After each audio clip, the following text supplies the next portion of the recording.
মালদায় ফের shoot out. মালদার কালিয়াচক থানার মজমপুরে দুই গোষ্ঠীর সংঘর্ষে গুলিবিদ্ধ এক টোটো চালক।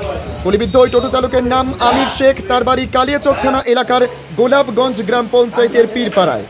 আমিরের পরিবার সূত্রে খবর, আমির আম নিয়ে গতকাল রাতে কালিয়াচকের দিকে আসছিল। সেই সময় মজমপুর স্ট্যান্ডে একেবারে রাজ্য সড়কের ওপরে দুই গোষ্ঠীর ব্যাপক সংঘর্ষ শুরু হয়। তারই মাঝে পড়ে যায় আমির। আচমকায় সামনে থেকে একটি গুলি, সেই গুলি লাগে তার একেবারে বুকে।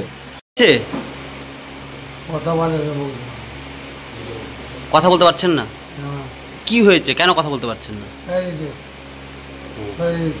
আপনার প্যারালাইজ হয়েছে। আপনার ছেলেকে গুলি লেগেছে? কে গুলি করলো?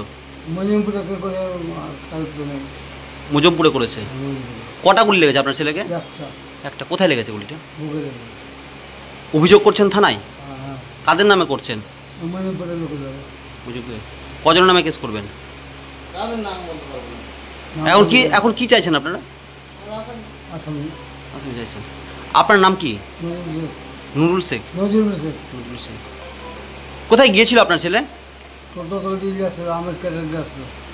আমের নিয়ে আসছিল। কোথায় আসছিল আম নিয়ে?